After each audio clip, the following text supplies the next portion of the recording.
Bienvenue sur cette chaîne dédiée au montage vidéo. Aujourd'hui, j'attaque la dernière partie de la découverte de DaVinci et des onglets. On passe à l'onglet exportation qui est en fait l'onglet qui va permettre de faire un rendu de tout le montage audio-vidéo que vous avez réalisé. Donc, sur cette page, ici, on retrouve des choses qui sont relativement simples. On a ici les paramètres d'exportation, la possibilité ou non d'afficher les plans. Ici, on a l'ensemble du montage. Donc on peut aussi sélectionner rendre toute la timeline ou rendre la sélection entrée-sortie. Donc on peut définir l'entrée et la sortie. Par exemple, si je dis je veux m'arrêter ici pour le rendu, je vais définir la sortie ici. Automatiquement, ça va me mettre ici la fin du rendu. Ça ne va rendre que cette partie. Si je veux retrouver toute la timeline, je sélectionne toute la timeline. À partir de là, je vais faire un rendu de toute cette partie-là. J'appelle rendu en fait l'exportation sous un format. C'est le rendu final. Et le rendu final, on va le paramétrer ici. Je ne vais pas balayer ici avec vous toutes les possibilités qui existent parce qu'elles sont très nombreuses.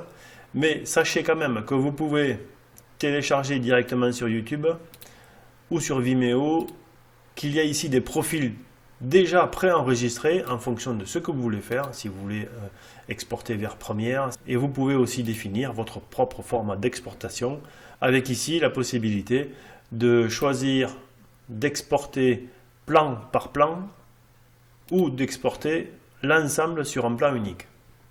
Vous pouvez aussi définir les paramètres vidéo, les paramètres audio, le nom du fichier d'exportation. Il y a une multitude de possibilités de paramétrage que je ne vais pas détailler dans cette vidéo. Je le ferai dans une vidéo spécifique. Donc pour exporter, on met un chemin, on met un nom particulier et on fait ajouter à la liste d'export.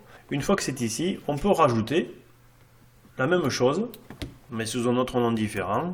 Par exemple, celui-ci. Et on va le rajouter. Donc on peut planifier ici, ou on peut mettre tout simplement en série tout un tas d'exportations avec une partie, plus une autre partie, ou plusieurs clips, enfin on fait ce qu'on veut. Ici on a une liste d'exports qu'on peut bien sûr supprimer, qu'on peut modifier.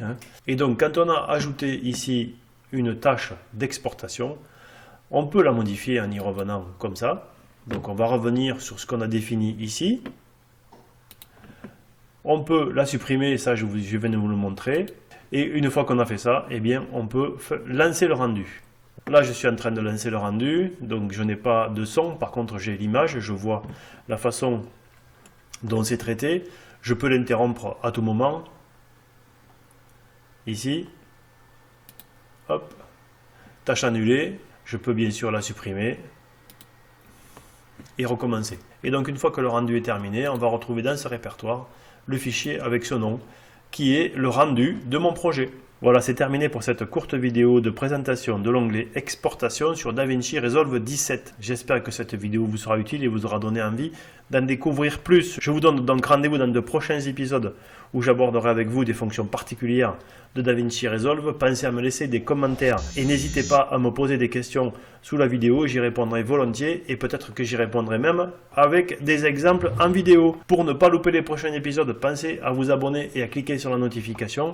Et si vous avez apprécié celui-ci, pensez à me mettre un pouce levé, ça fera toujours plaisir. Je vous dis à très bientôt.